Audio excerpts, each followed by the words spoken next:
Here it come. They run.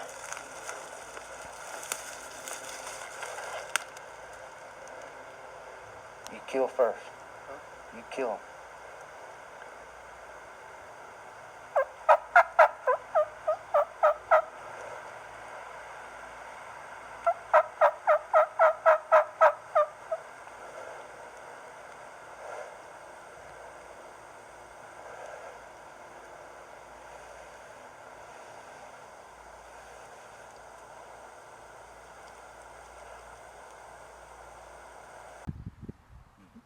What's going on, y'all? Back with a little tailgate talk. And today we're going to talk about something that if you hunt together as long as we have, it's going to happen. It's kind of funny. Shooting birds out from under each other. Yeah, it happens. We both got stories on doing this, and it's hilarious. You feel bad at the moment, but it's funny to look back Yeah, on. you'll be do it and like, oh, my bad, man. Yeah, you did something wrong, but it happens. But at the end of the hunt, bird always ends up bed to tailgate. So That's right. That's right. it works out. So we're just gonna dive right into the first story. This was on me. It's my bad. My bad, man. My bad. Yeah, it happens. So at the farm, we've got a block of woods. What 500 acre, Yeah, it's something close to that birds like to hang out in. Like to hang around there. We usually start on one side or the other, and we just honestly just do one big giant loop around the whole entire 500 to 600 acre block. And we've been, knock on wood, we've been pretty good success over there. Yeah, we've been pretty successful over the past, I don't know, 5, 6, 7 years. Um, we're definitely always on birds and kind of know where they're at. It's still a game of chess. You know, you just never know. They're wild birds, so it's tough, but it's fun. We at least every time we've been, knock on wood again, we've heard a bird gobble, and to me that's half the battle right there, just hearing them. Yep. And so it's pretty cool. You know, our kids, they've got to hear them gobble out there a bunch too. But dive into the story. This morning, it was a pretty morning that morning. We had started out, I'm going to call it the right side of the property. It's between two big ag fields.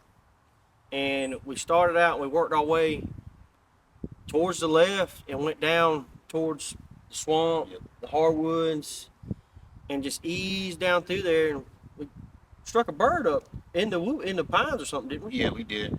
We caught a bird down there and worked him for a little bit, and we didn't connect on him, which happens. But Just didn't pan out. that's part of the story here, and So I guess that probably worked him for about an hour or so. So, you know, we started as soon as they started gobbling and hit the ground. And we just kept working our way around. And I guess it kind of got close. If I remember, it was around that 9:30 mark. We'd come up to I call it the top ag field before we got close to the truck. And once we got to the truck, you know, we was going to call it a day, go get some bite to eat or something. And we're going down the road, and Pat, did we see the hen? no, we started calling. We hit the call as soon as we got close to the ag field because these birds they like staying in this field. It's kind of a transition point where they like to roost and all that. So they just hadn't worked their way up out of that bottom yet. We stopped. I hit the call, and you know I'm deaf, so I can't hardly hear. But that hen answered me back. You heard it, and we started playing the game. That's right. Soon as we heard her, we dropped down and got a good hide on the edge of the field. Got the call, and she would answer back, and we'd call, she'd answer. Call, she answer. Well, she actually came and worked up to us in the middle of the field and got gun range. Yeah, we got her fired up. Like, she and was it ready was, to go. and this went on for a solid 20 minutes. Yeah. I mean, it was like a big argument. We were going back and forth with her. I'd call, she'd answer. Pat called, she'd answer. And I mean, she was cutting us off. Like she got fired up, and you could see when she came in, she'd get out there and she'd go to shaking a little bit, and she'd get kind of bristled up, and she was riled up. She didn't see no other hen, but she heard us, and that's all it took. Well, Yeah. after about 20 minutes and her not seeing no other hen, she worked her way back down to the field. And in this field where we were at, it's kind of a dip, so we can't see down in the top side of that field. So when she goes down, She quit answering us. Yeah. Yeah. Pat gets the decoy and he crawls out to about the top of that little knoll, and he told me, he's like, hey, I see two redheads.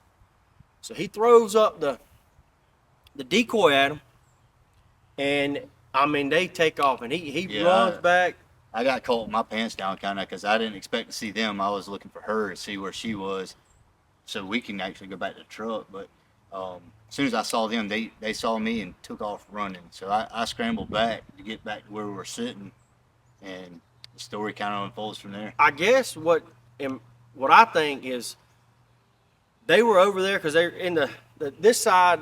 If we're walking on, I call it, if you're walking up the right side of the field, the lone bears was on the left side of the field in some big pines, and we never saw them. But when we got to arguing back and forth with that hen, it got their attention and it brought them to the edge of the field. Yeah, we made a lot of racket with her, and I think sometimes that's the best. We've had several opportunities when me and you are talking back and forth to each other, and it just drives them crazy and pulls them right on in. We do a lot of team call, what we call it. Yeah. It just sounds like, two girls in there just chattering.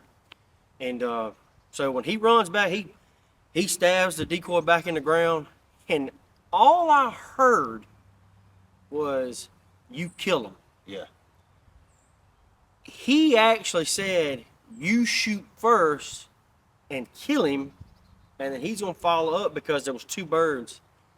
And man, when I'm talking about it, when by the time he sat his butt on the ground, you could see him coming. They had topped that hill. Yeah, I didn't even have time to pick my gun up. And they were in dead sprint, and they was coming straight to that decoy. And I mean, where I was sitting, I didn't have to move my barrel. They were running right down my barrel.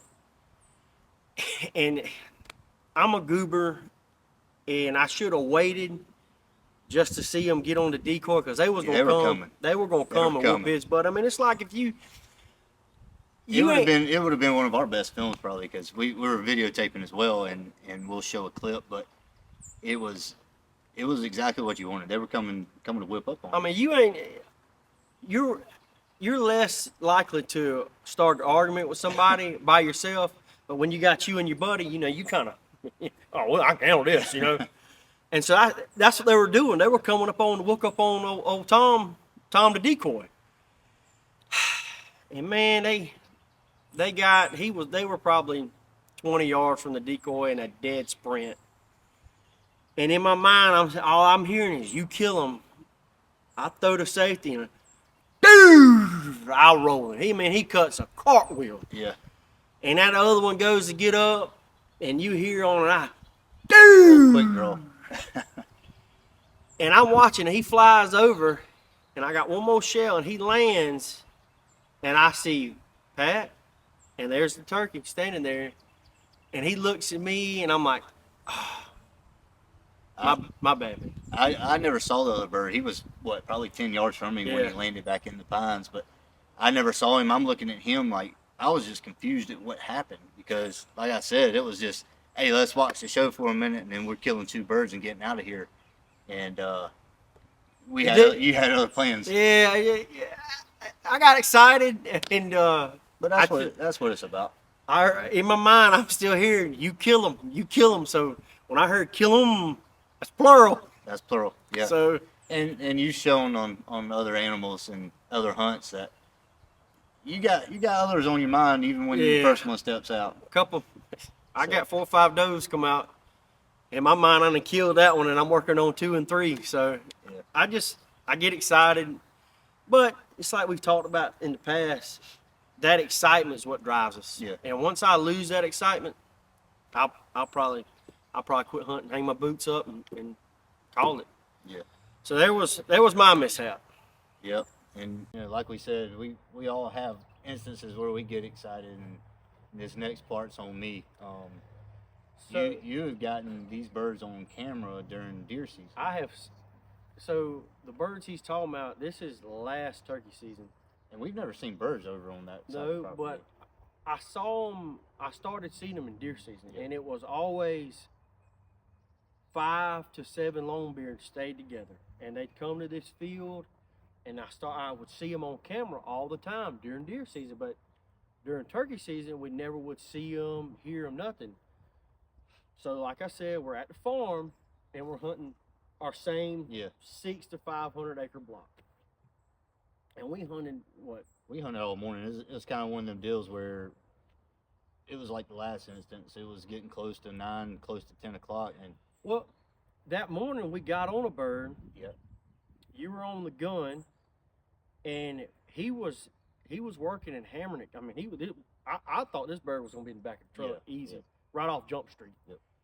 And the way I'm sitting, we're probably sitting 4 yards apart, and I've angled myself to the right, and I see the bird coming from the right, but he never came in Yeah. Pat's gun line. Yeah, when he crossed over, he was in some thick pines, and when he crossed over the lane, I caught a glimpse of him, but nowhere near being able to shoot him.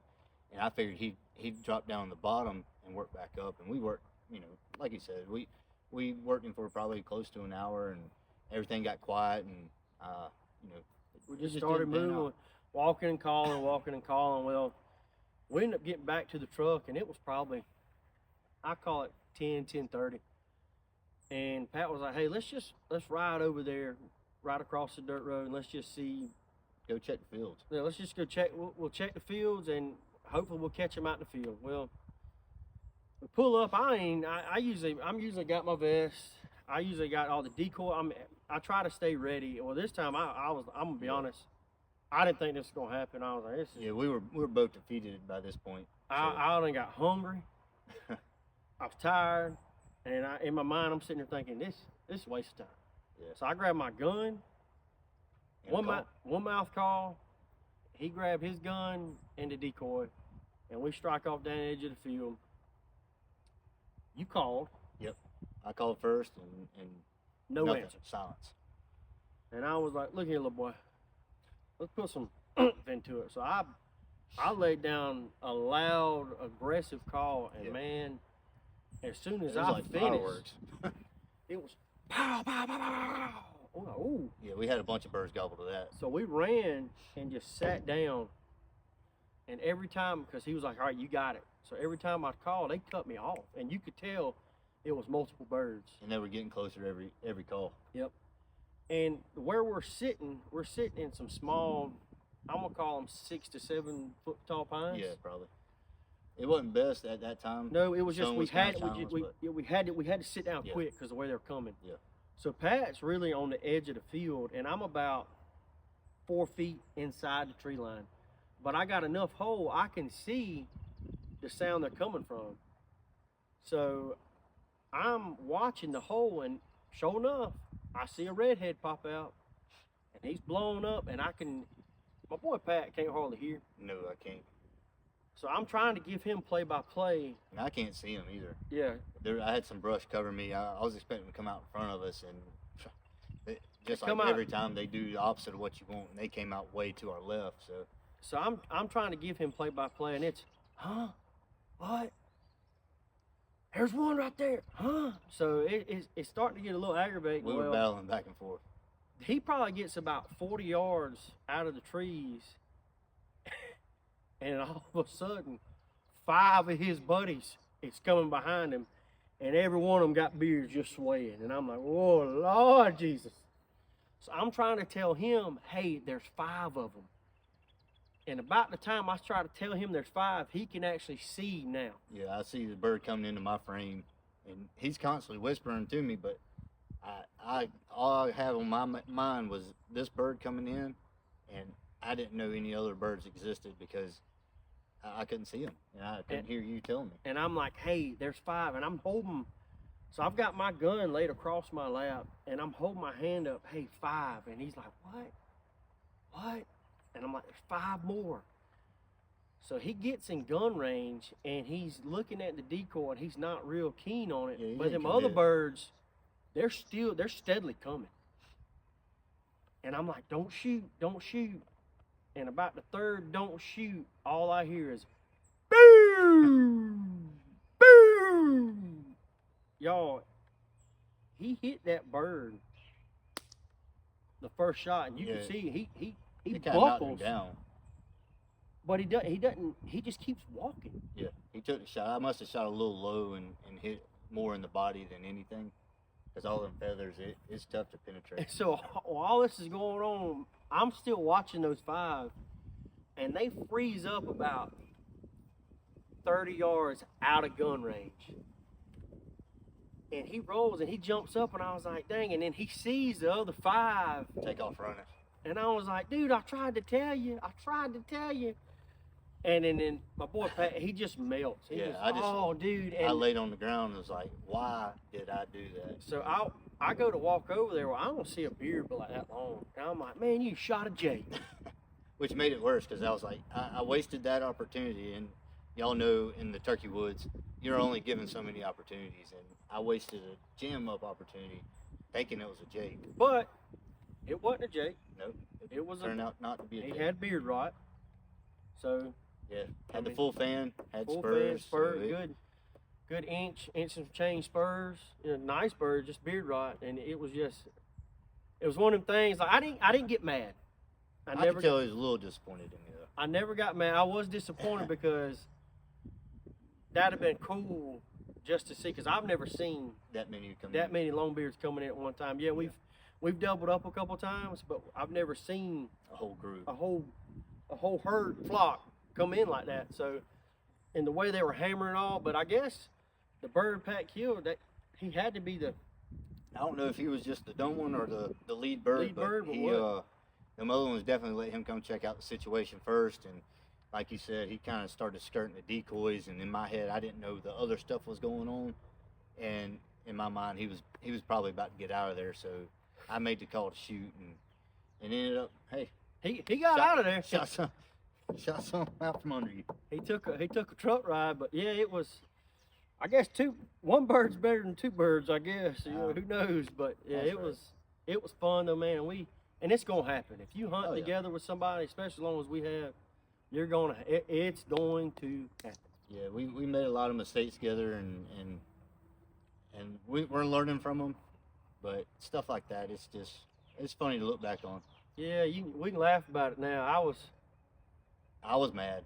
I was walking back to the truck. I had the bird over my shoulder. Should be happy as can be, but I was just upset. I just knew I ruined a good thing. So But it all worked out, bird on the truck, bird on the tailgate, and we had a little conversation about it, and now we can just sit back and laugh. And yeah, we got stories about it, memories, and we move on. and move on to next it may season. happen again this year. Who knows? Yeah. So, So we'll be blessed if that does, because like I said, it's the opportunities are few and far between. Like we always mention, and I mentioned before, it's that chess game, and you got to play by play. You got to make the right move, and we've learned kind of how to get that done. But there's a lot more times where we make mistakes and Oh mess it man, up. yeah, so. we've got a whole lot more mistakes coming. I guarantee it. And it's wild because it's like a lull from, I guess, on both hunts really. We strike birds up early that morning, beautiful mornings, Yeah. bluebird days, and then it just doesn't pan out. Then all of a sudden you feel like, dang it, man, this ain't gonna happen today. I'm starving. Let's go hit the old Huddle House. And we just 10, 11 o'clock. It's like they flipped another switch. Yep. And I mean, these birds were fired. I mean, they were fired up. I haven't seen birds that hot in the middle of the day in a while, and they were ready to go. So. Yeah, it was overall successful hunt. Not the most favorable, but it's successful, and it'll probably happen again. So we'll have another one to tell you, hopefully. That's right. Talking about next week, what are we going to get into?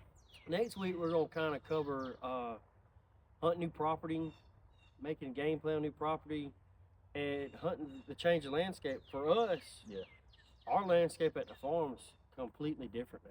Yeah, they came in and done a lot of work since the hurricane came through, and they're continuing to do a lot of work. So the whole landscape's going to change, and we'll kind of get into what is that going to mean for us. How's it going to change our approach?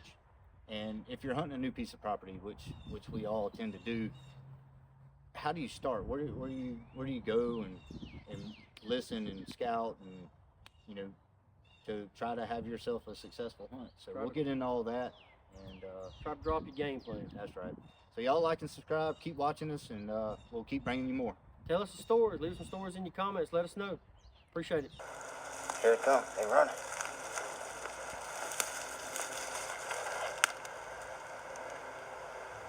kill first. You kill him.